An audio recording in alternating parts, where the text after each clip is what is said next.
네, 안녕하세요. 오늘도 검정고시 모의고사 6회로 돌아온 홍찬우 학생 선교사입니다.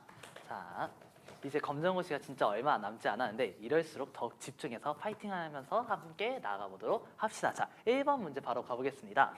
다음 보기에서 신석기 시대의 생활 모습으로 옳은 것을 모두 고르면, 자, 기억을 보면 조피 등을 재배하는 농경 생활이 시작되었다. 자, 농경 생활 시작, 신석기 맞습니다.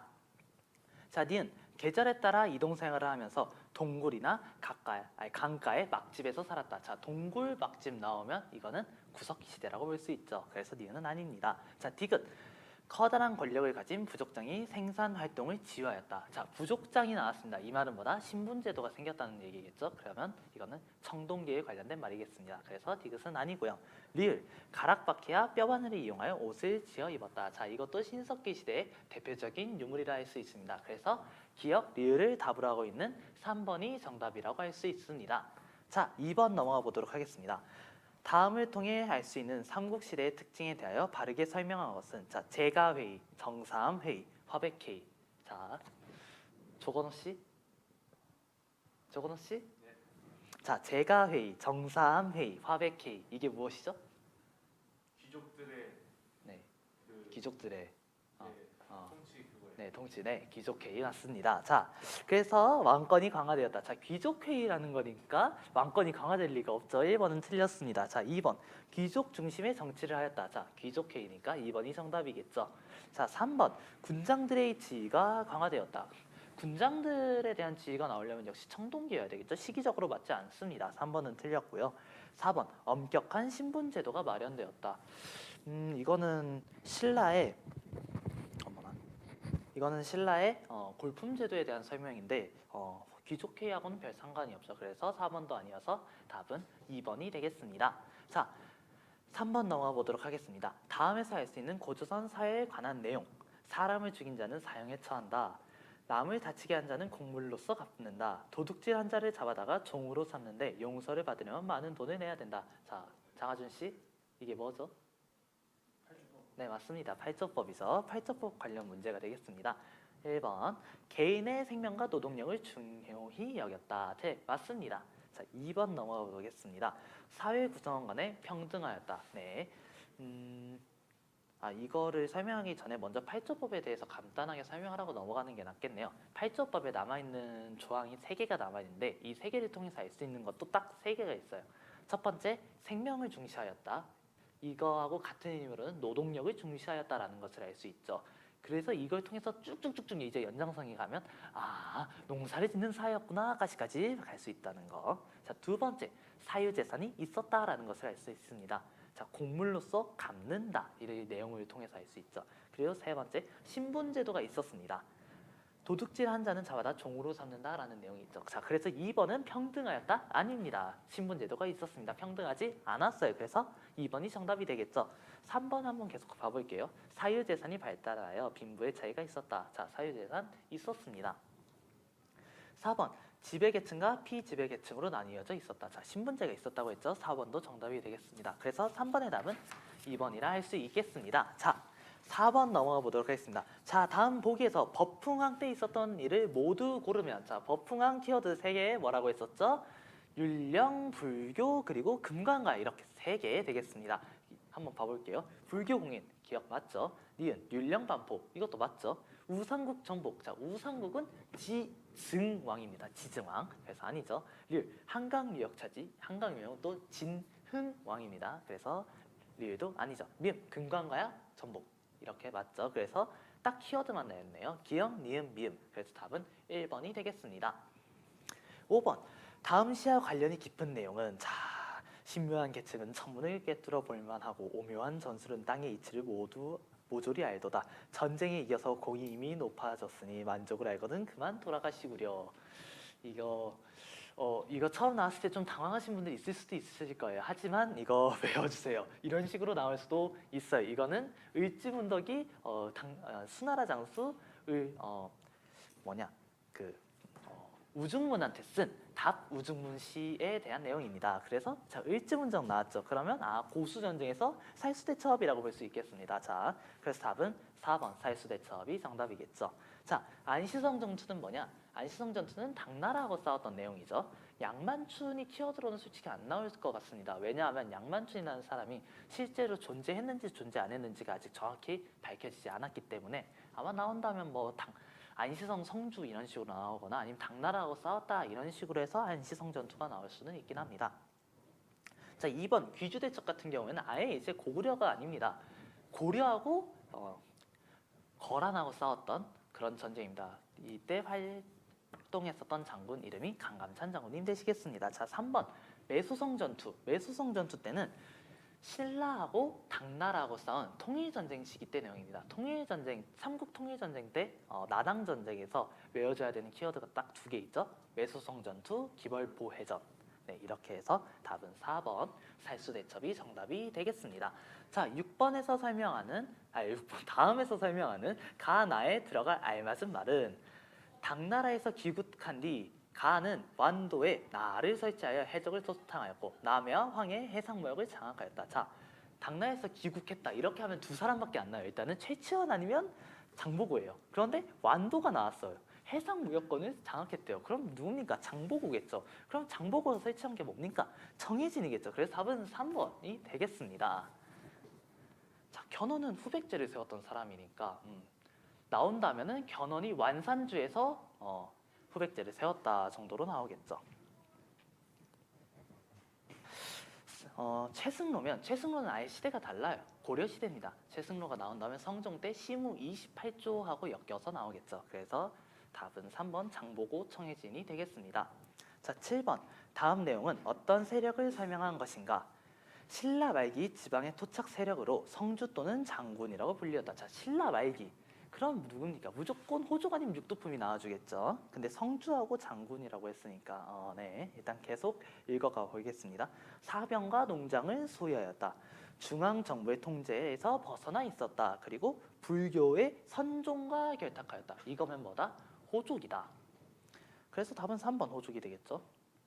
귀족 그때 당시 굳이 이거를 귀족이라고 본다면 역시 진골 출신일 텐데 진골 출신들은 교종을 선봉했습니다. 왕족은 뭐 의미가 있나 싶었네요. 그래서 답은 3번 호족이 되겠고요. 자, 8번 넘어가 보도록 하겠습니다. 다음 각 시대별 제도가 공통적으로 추구한 목적은 무엇인가? 자, 통일신라, 상수리 제도, 그리고 관료전 지급, 고려, 과거제 노비안관법, 지방관 파견. 자, 상수리 제도가 뭐냐면 관리가 있을 거 아닙니까? 관리를 지방에 파견했잖아요. 그런데 얘들이 너무 지방에다 오래 두면 좀 불안하잖아요. 그래가지고 한 뭐 연애 한 번씩 야 와서 나한테 좀 잘 좀 보여봐라고 했었던 게 상수리 제도라고 볼 수 있습니다. 자, 관료전은 무엇인가?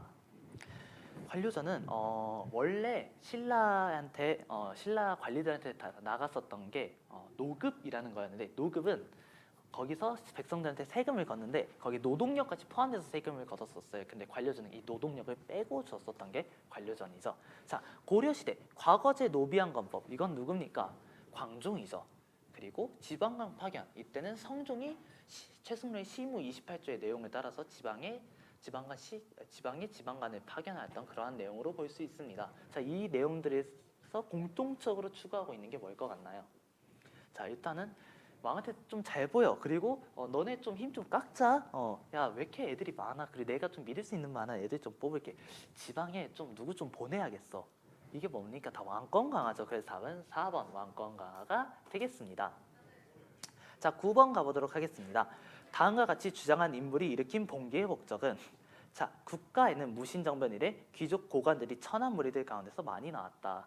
천한 무리들 가운데서 많이 나왔다. 장군과 재상의 씨가 따로 있는 것이 아니다. 때가 오면 누구나 할 수 있을 것이다. 어찌 우리는 힘든 일에 시달리고 책찍질 아래에서 고생만 하고 지내겠는가. 자, 천한 무리들 가운데서 귀족 고관들이 나왔다. 장군과 재상의 씨가 따로 있는 것이 아니다. 자, 이러면 누구다? 무신 정권기의 만적의 난이 되겠습니다. 만적의 난에서 주장했었던 것은 신분 해방이었습니다. 그래서 답은 2번이 되겠죠. 자, 10번 넘어가 보도록 하겠습니다. 다음은 고려시대의 다음 밑줄 친 이들과 관계 깊은 계층은 지방간이 파견되지 않은 곳에는 이들이 행정을 맡았다. 이들은 점차 과거를 통해서 중앙의 관리로 진출하게 되었다. 자, 고려시대 때는 주현보다 속현이 많다고 했죠. 여기를 관리하던 애들이 누구라고 했었죠? 향리라고 했습니다. 그리고 이 향리들이 나중에 과거 시험을 보면서 지방에서 진출하면서 이들이 신진사대부가 됩니다. 그래서 답은 3번 향리가 되겠습니다. 자, 이제 11번 넘어가 보도록 하겠습니다.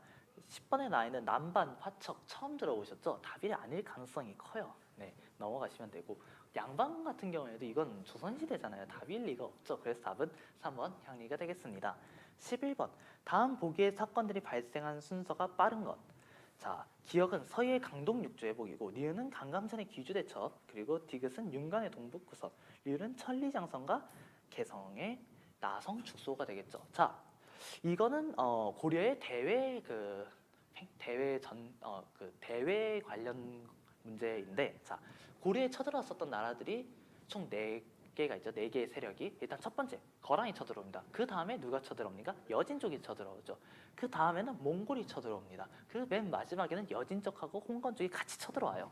그러니까 일단은 서해의 강동육주 회복, 이거 거란이죠. 그리고 강감산 귀지대첩, 이것도 거란입니다. 이거 두 개가 앞쪽에 있을 텐데, 자, 서해의 강동육주, 서해 단파는 거란 제1차 침입 때죠. 그리고 강감찬의 귀주대첩은 거란 제3차 침입입니다. 그래서 기역이 먼저, 그 다음에 니은이 되겠습니다. 그리고 윤관의 동북구성, 이거는 여진족이 쳐들어왔었던 것에 대해서 관련된 것이죠. 그래서 디귿이 세 번째가 되겠고, 천리장성과 개경의 나성축소, 이게 좀 많이 헷갈리셨던 분이 많으실 텐데, 이거는 강감찬이 귀주대첩을 끝내고 와서 세우자고 했었던 건데, 약간 에피소드를 보면 우리나라가 이렇게 있잖아요. 고려가 이렇게 있었고 귀주대첩이 여기서 일어났었어요. 먼저 여기서 거란족이 내려와요. 귀주를 하이패스해서 쭉쭉쭉쭉쭉 내려와요. 그랬는데 우리 고려군이 여기서 보급이 딱 막은 거예요. 그래서 망했네? 돌아가야지? 라고 이렇게 돌아와서 여기서 싸운 게 귀주대첩. 얘들이 어디까지 내려오냐면 여기 개경까지 내려와요. 근데 물론 내려오게 한 것도 유인계책이긴 했죠. 여기서 이제 먹을 게 없네? 라고 해서 돌아가게끔 하기 위한. 그랬는데 수도 바로 앞까지 거란족이 쳐들었으니까 좀 무섭잖아요. 그래서 수도 개성에 성을 쌓자. 이 성 이름이 나성입니다. 그리고 이 국경 쪽에 맨날 애들 쳐들어오니까 좀 성벽 좀 쌓자라고 했었던 게 천리장성입니다. 그래서 답은 기역, 디귿, 기역, 니은, 릴, 디귿인 3번이 정답이 되겠습니다. 자, 12번 넘어가 보도록 하겠습니다. 다음은 조선 건국 이후 통치 구조가 새로이 확립되는 과정을 말하고 있다. 이에 해당하는 내용은 16세 이상의 남자들은 모두 자신의 신분을 증명할 수 있는 표를 차고 다니게 함으로써 모든 지역의 호구를 정확히 파악하고 조세와 역을 부담하는 숫자를 정확히 파악하여 국가 운영의 기초를 마련하였다. 자, 이 내용은 태종 때 실시되었던 호패법이라고 볼 수 있습니다. 그래서 답은 3번 호패법이 되겠습니다. 마패는 뭐냐면 관리들이 지방으로 출장 갈 때 걸어갈 수는 없잖아요. 그래가지고 말을 지역에 가는 거리에 따라서 말을 쓸 수 있는 말을 줍니다.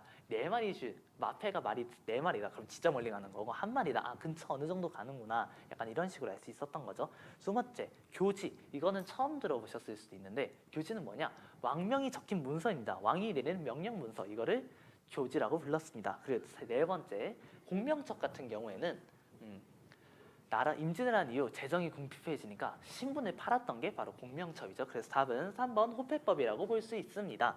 자, 13번.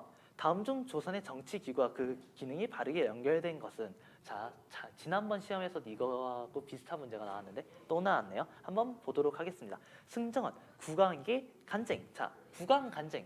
국왕에게 왕한테 간언하는 기구가 어디라고 했었죠? 지난번에 사관원이라고 했습니다. 자, 이거는 사관원이죠. 자, 그럼 승정원은 뭐 하는 데냐? 승정원은 국왕의 비서 기구였습니다. 그리고 승정원 일기를 작성하기도 하였죠. 자, 2번 가보겠습니다. 홍문관, 국왕에게 자문. 자, 맞습니다. 홍문관이 담당했었던 게 국왕 자문이죠. 2번이 정답이 되겠습니다. 3번 을금부, 나라의 역사를 기록하였다. 아닙니다. 나라의 역사를 기록하였던 것은 춘추관이 되겠습니다. 이 춘추관에서 기록했었던 게 바로 조선왕조실록이 되겠습니다. 그럼 을금부는 뭐 하는 데였냐? 을금부는 사법기관이면서 국왕의 권위를 강화시켜 주었던 그러한 기관이 되겠습니다. 한성부, 국왕 직속 비서기관. 자, 이거는 승정원이라고 했죠. 그럼 한성부는 뭐 하는 데냐? 한양을 관리했었던 그런 관청입니다. 그래서 답은 2번이 되겠습니다. 자, 14번 넘어가 보도록 하겠습니다.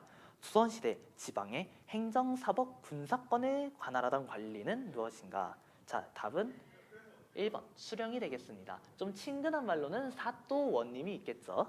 자, 향리는 뭐 하는 사람이냐? 향리는 고려시대까지만 해도 수령의 역할을 했어요. 그런데 이때부터는 그냥 보조해주는 역할로 그치게 됩니다. 자, 3번 의정은 뭐냐? 이 의정은 저도 찾아봤거든요. 삼정승, 영의정, 좌의정, 우의정, 그 의정부에 있는 꼭대기에 있는 이 세 분을 의정이라고 불렀다고 하네요.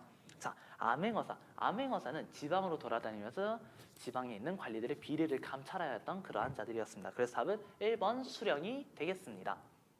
자, 15번 넘어가 보도록 하겠습니다. 다음 중 균역법에 대한 설명으로 옳지 않은 것은? 자, 조건호 씨? 아니, 균역법은? 네, 영조가 있습니다. 네. 자, 균역법의 내용은 아시죠? 군포 두 필을 한 필로 줄인 겁니다. 이것을 토대로 한번 가보겠습니다. 자, 1년에 군포 한 필만 부담하도록 하였다. 자, 1번은 맞죠? 자, 2번 양반 지주들은 균역법의 실시를 적극 지지하였다. 이건 잘 모르겠네. 한번 넘어가 볼게요. 3번 지주들은 결작을 1개월당 쌀 2두를 부담하게 하였다. 이건 뭔 소리야? 4번 어장세, 선박세 등 잡세 수입으로 부족한 재원을 보충하였다. 이건 뭔 소리지 하는데, 자, 저희 한번 생각을 한번 해봅시다. 자, 군포가 두 필이었어요. 근데 이게 한 필로 변했어. 그러면 세금이 반이 준 거야. 2분의 1이. 그러면 이 나머지 2분의 1을 어디서 채울까?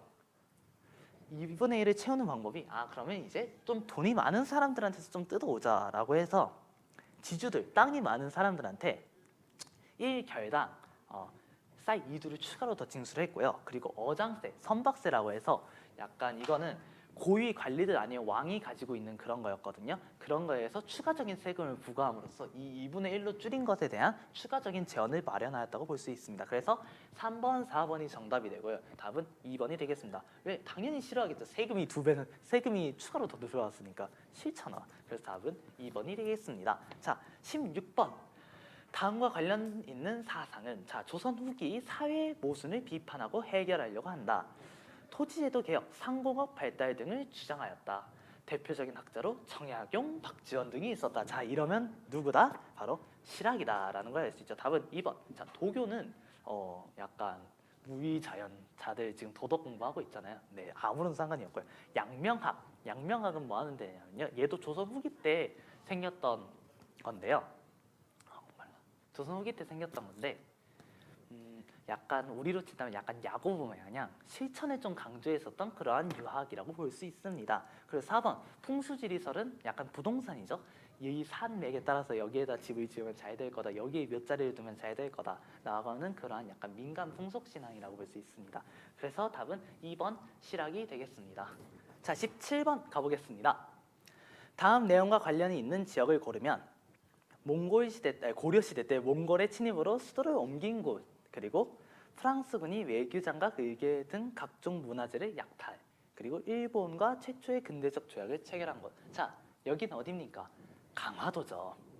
그래서 답은 2번이 되겠습니다. 자, 제주도가 문제로 나온다면 아마 이걸로 나올 겁니다. 삼별초가 3번 지역으로 옮겼는데 첫 번째가 강화도, 두 번째가 진도, 세 번째가 제주도. 아마 삼별초 문제로 나올 테고요. 검은도는 영국이 러시아의 남하를 견제하기 위해서 검은도를 불법 점령하였던 검은도 사태와 연관되어서 나올 겁니다. 그리고 완도는 장보고에 청해진이 있었던 자리입니다. 그렇게 해서 여기서 나올 리는 없습니다. 그래서 답은 2번 강화도가 되겠습니다. 자, 18번 문제입니다. 다음 보기에 동학농민운동의 과정을 순서대로 바르게 연결한 것은? 자, 동학농민운동 한번 연표 가볍게 한번 그려보도록 하겠습니다. 맨 처음 스타트는 고부농민봉기예요. 고부밀란이라고도 하죠. 고부에 조병갑이라는 수령이 있었는데 워낙에 횡포를 많이 벌인 겁니다. 별걸 다 뜨거워요. 그래가지고 고부밀란이 일어나요. 그래서 이게 발전돼가지고 이제 동학농민운동이 일어나는데 맨 처음 전투를 치룬 게 황토현 전투입니다.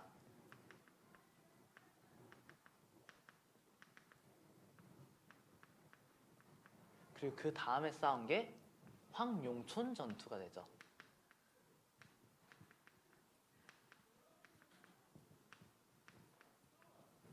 이게 조금 서로 헷갈리는데 구분하려면 약간 토에서 용이 나왔다. 전 이렇게 외웠어요. 토에서 용이 나왔다. 그래서 황토현, 황룡촌 이렇게 되겠고요. 그 다음에 이제 전주성을 점령합니다.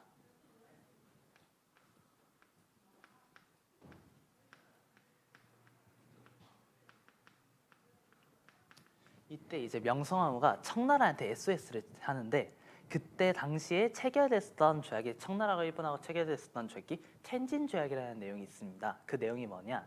청나라, 일본 두 나라 군대 중 한 나라가 조선에 들어오면 우리 둘이 같이 들어오자라고 했었던 조약이기 때문에 명나라가 청나라를 부르니까 일본도 같이 들어오죠. 근데 도항농민군이 보니까 아 이건 좀 아닌 거야. 그래가지고 나라하고 이제 딜을 하게 되죠. 그 딜 내용이 바로 뭐다? 전주화약이다.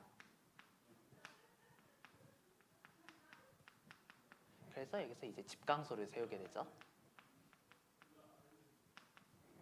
그 다음에 그러면 이제 문제가 해결됐으니까 이제 청나라하고 일본군도 이제 있을 이유가 없으니까 가야 되잖아요. 근데 일본이 어떻게 잡은 게 있는데 안 가, 뻐겨. 그러니까 그리고 이제 경복궁을 식극해. 그래가지고 청일전쟁이 일어나.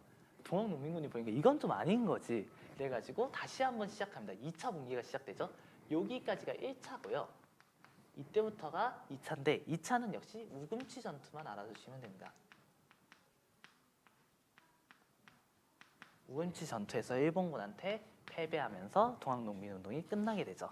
자, 그래서 이 순서대로 가서 본다면 자, 고부농민분기 맨 처음이죠. 자, 그리고 전주화약 한 뭐 중간쯤에 와 있습니다.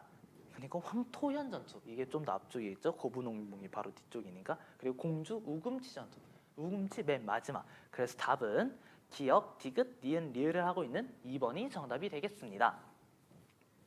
19번 넘어가 보도록 하겠습니다. 다음과 같은 사건의 구실로 일제가 취한 직접적인 조치는 마침 헤이그에서 제2회 만국평화회의가 열리자 고종 황제는 이 기회를 이용하여 을사늑약의 불법성과 일본의 침략 사실을 세계에 널리 알리기 위해 이준, 이상설, 이휘종 세 사람을 헤이그의 특사로 파견하였다. 자, 헤이그 특사 사건이죠. 근데 이 헤이그 특사 사건을 빌미로 일본에 썼던 게 고종 황제 강제 퇴위가 되겠습니다. 그래서 답은 1번이 되겠습니다. 자, 2번 외교권 박탈은 을사늑약에 관한 설명이고요. 국권 피탈 이거는 경술국치입니다. 그리고 명성황후 시에는 의미사변을 말하는 거겠죠. 그래서 답은 1번이 되겠습니다. 자, 20번 다음 보기에서 의미개혁의 내용을 모두 고르면 자, 의미개혁의 가장 큰 키워드는 역시 태양력 그리고 단발력 이렇게 두 개가 되겠죠. 자, 기억 음력 폐지와 양력을 사용하였다. 양력이 태양력이에요. 그래서 기억은 정답. 군제 개편을 실시하지 않았습니다. 왜냐하면 그때 당시 일본이 막 의미사변을 일으킨 다음에 했었던 거니까 아무래도 일본의 간섭이 있었겠죠. 그래서 군제 개편을 하지 못했습니다. 디귿 단발령을 실시하였다. 네, 의미개혁 때는 단발령을 실시하였습니다. 디귿도 정답. 그리고 신분제 폐지. 신분제는 갑오개혁 때 폐지됐었습니다. 그래서 정답은 기억 디귿. 답은 2번입니다. 자, 21번 가보도록 하겠습니다. 한인애국단 소속의 가는 1932년 상하이 홍커공원에서 폭탄을 던져 일본인 고관을 살상하였다. 자, 한인애국단이 나와주면 두 분이 나와야 돼요. 이봉창, 윤봉길. 이 두 분을 구분하는 방법은 이봉창 의사께서는 일본에 가셨고요. 그리고 윤봉길 의사께서는 상하이 훈커공원으로 가셨습니다. 이거를 통해서 구분을 하면 됩니다. 자, 상하이 훈커공원이라고 했으니까 답은 4번 윤봉길이 되겠습니다. 자, 이봉창 의사는 방금 전에 말씀드렸듯이 이랑 마차의 도쿄에서 폭탄을 던진 그런 의사님이시고요. 자, 김익상은 의열단 출신으로 김원봉이 만든 의열단 출신으로 조선 총독부의 투탄 의거를 하셨습니다. 그리고 김상옥 또한 의열단 소속으로 종로경찰서에 투탄 의거를 하셨었습니다. 그래서 답은 4번 윤봉길 의사님이 되겠습니다. 자, 22번 넘어가 보도록 하겠습니다. 자, 22번 다음에서 설명하는 이 지역은 조선 숙종 때 안용복은 이 지역에 일본 어민들이 자주 출몰하자 일본에 건너가 우리나라 영토임을 확인시켰다. 일제는 러일 전쟁 중에 이 지역을 불법으로 자국 영토로 편입시켰다. 자, 안용복 나왔습니다. 그러면 자동적으로 여기가 튀어나와줘야 돼요. 독도입니다. 답은 2번 독도가 되겠습니다. 검은도는 앞서서 설명해 드렸다시피 영국의 검도 불법 점령 사건과 관련돼서 나오겠습니다. 진도, 제주도 이 두 문제는 역시 산별초하고 엮여서 나오겠죠. 그래서 답은 2번 독도가 되겠습니다. 23번 가보도록 하겠습니다. 다음에 해당하는 민족운동은 통학기차 안에서 일본 남학생이 한국 여학생을 희롱한 사건이 계기가 되어 일어났다. 자, 이거를 흔히 나주역 사건이라고 부르는데, 자, 이때 이 사건을 통해서 일어났었던 일은 광주 학생 항일운동입니다. 자, 학생이 희롱당했으니까 학생들이 뭔가 일어나야 된다. 약간 이런 식으로 이해하셔도 돼요. 그래서 광주 학생 항일운동 3번이 정답이 되겠습니다. 자, 3.1운동은 28 김이동립 선언과 그리고 고종의 장례식 이런 게 원인이 되어서 일어났었고, 그리고 윌슨의 민족 자결주의 이렇게 세 가지가 원인이 되어서 일어났다고 보시면 되고, 2번 국채보상운동은 일제감정기가 아니라 개항기 대한제국 때 일어났었던 일입니다. 자, 그리고 4번 60만세운동 같은 경우에는 순종의 인산일이라는 것이 키워드가 됩니다. 그래서 답은 3번이 되겠습니다. 자, 24번 가보도록 하겠습니다. 다음에 해당하는 시기의 일제의 식민정책은, 자, 심사천배 강요, 그리고 일본식 성명 강요. 자, 장하준 씨, 자, 신사천배 일본식 성명 강요 이게 언제죠?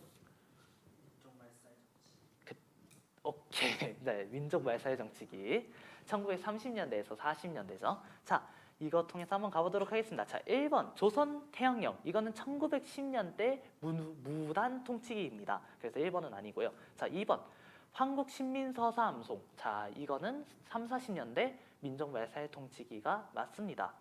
3번 산미증식계획 이거는 20년대 문화통치기 때 일어났었던 일이고요. 4번 토지조사 사업 이거는 1910년대 무단통치기 때 일어났었던 사건입니다. 그 연대별로 일제가 펼쳤던 식민정책이 문제로 꼭 나와주거든요. 이거 10년대, 20년대, 3, 40년대 꼭 구분을 해주셔서 반드시 외워주시길 바랍니다. 자, 25번 마지막 문제입니다. 다음 보기에서 김영삼 정부가 실시한 시기에 해당하는 내용을 모두 고르면, 자, 김영삼 정부는 대표적으로 금융실명제, 그리고 OECD 가입, 그리고 이때 IMF가 터지고 역사 바로 세우기 운동 이렇게 4개 정도가 키워드가 될 텐데 이거 보면서 한번 가보도록 하겠습니다. 자, 기업 금융실명제 실시. 자, 이거는 맞습니다. 금융실명제를 이때 실시했고요. 자, 니은 6.15 남북 공동선언. 자, 6.15 남북 공동선언은 김대중 때 있었던 일입니다. 그래서 니은은 아니고요. 디귿 제1차 경제 5개년 계획을 실시하였다. 이거는 박정희 대통령 때 있었던 일입니다. 그래서 디귿도 아니고요. 리을 경제협력개발기구 OECD에 가입하였다. 자, 리을 정답입니다. 그래서 답은 기억 리을을 정답으로 하고 있는 2번이 되겠습니다. 자, 오늘도 이렇게 검정고시 6회차 리뷰가 끝났는데요. 여러분 지금 받은 점수가 끝이 아닙니다. 더욱 노력하셔서 더욱 높은 점수 받기를 기대하며 오늘 하루도 수고하셨고 감사했습니다.